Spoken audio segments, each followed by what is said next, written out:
Die Hamburger Krankheit de 1979, la maladie de Hambourg, la version courte. C'est une réalisation de Peter Fleischmann. C'est un scénario qui a été coécrit entre autres par Fleischmann et Roland Topor, qui a aussi participé bien entendu à La Planète Sauvage, un des plus grands films de la science-fiction française. Et dans la distribution, on trouve un paquet de monde, dont Fernando Arrabal. Qu'est-ce que c'est? Ben, en surface, c'est un film de pandémie allemand des années 70, peut-être avec une sorte de saveur dystopique, mais en réalité, c'est une allégorie subversive sur la panique collective, si on veut, à forte saveur surréaliste, le surréalisme à la saveur Buñuel en particulier. Qu'est-ce que ça raconte? Ben, on est en Allemagne, dans les années 70, et il y a une mystérieuse pandémie qui éclate. Les symptômes sont difficiles à pointer du doigt, à part le fait que les victimes, quand elles finissent par mourir, parce qu'il y a des victimes, elles s'effondrent en position fétale, pour juste mourir essentiellement, paisiblement, semble-t-il. Mais en vérité, les symptômes, c'est tout et son contraire. Ça sème la panique dans la population et chez les autorités. Les autorités engage un spécialiste pour essayer de comprendre qu'est-ce qui se passe, puis lui, il part à l'aventure en Allemagne pour essayer de comprendre. Il va rencontrer toute une série de personnages hauts en couleur, puis ce qui s'installe assez rapidement, c'est le chaos total et ça dégénère. C'est vraiment excellent. Je l'avais vu quand j'étais petit, j'avais détesté ça, mais tu sais, à 8-10 ans, c'est pas un film. C'est pas un film pour le monde de 8-10 ans. Mais rendu adulte, je l'ai écouté il y a quelques semaines, puis j'ai été vraiment frappé par à quel point c'est excellent, en fait. Pour 3 raisons, très rapides, parce que c'est la version courte. Premièrement, il y a la musique, de, entre autres, Jean-Michel Jarre. Je suis pas certain si c'est Oxygène, là, mais vous allez probablement reconnaître la musique. C'est excellent. Deuxième raison, le talent qui est impliqué, je l'ai mentionné vite fait, il y a entre autres Arrabal qui joue une sorte d'handicapé extrêmement agressif et profondément désagréable.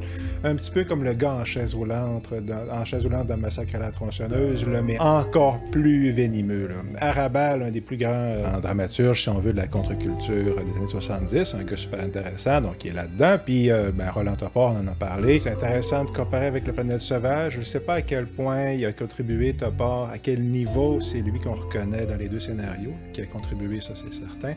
Mais il y a le même niveau de finesse puis le même niveau d'intelligence. Puis la troisième raison, puis la plus importante sans doute, c'est le mystère vraiment profond qui s'installe dès le début, puis la révélation progressive que, oh mon Dieu, c'est une métaphore de quelque chose que je reconnais, mais que, comme les personnages dans le film, je n'arrive pas clairement à identifier. Puis c'est le malaise collectif dans la société de quelque chose comme notre culpabilité collective de quelque chose, notre déni collectif de quelque chose, ou le fait que tout le monde fait semblant d'être heureux, mais que tout le monde sait qu'il y a des affaires solides qui ne marchent pas. Cette chose-là qui est vraiment difficile à identifier, qu'on retrouve en partie aussi dans Invasion of the Body Snatchers, le remake là, génialissime des années 70, puis qu'on trouve aussi dans, justement dans les films de Buñuel, c'est ça qui me fait penser. C'est brillant, puis ça vaut largement le détour. C'est un film un petit peu aride, on se le cachera pas, mais qui est truffé de plaisirs rares et subtils là, pour l'amateur, certainement l'amateur de plus de 10 ans. Là. Piste de réflexion, évidemment, ça serait comparer ce qu'on voit dans le film, en particulier avec la pandémie que nous, on a vécue récemment. C'est vraiment troublant à quel point il y a des ressemblances, autant au niveau de comment les autorités disent qu'ils veulent éviter la panique, mais ils ont l'air de l'amplifier en même temps. Puis comment est-ce que tout le monde... beaucoup d'aspects. Si vous regardez le film, vous allez probablement reconnaître plusieurs aspects qui sont vraiment très ressemblants à ce qu'on a vécu ici. Mais c'est surtout le fait que... Moi, ce que j'ai trouvé pendant la pandémie, c'est que tout le monde a vu là une confirmation de ce qu'il croyait déjà. La gauche, la droite, les complotistes, les défenseurs de l'État, il y en a. Le monde qui croit les nouvelles, le monde qui croit pas les nouvelles, le monde qui croit la médecine, le monde qui croit pas au vaccin. Tout le monde a vu là 100% la confirmation de ce qu'il pensait déjà. Ce qui est fascinant. Là. Okay. Puis ma recommandation, c'est C'est ça qui me fait recommander ce film-là. C'est Signs de M. Night Shyamalan.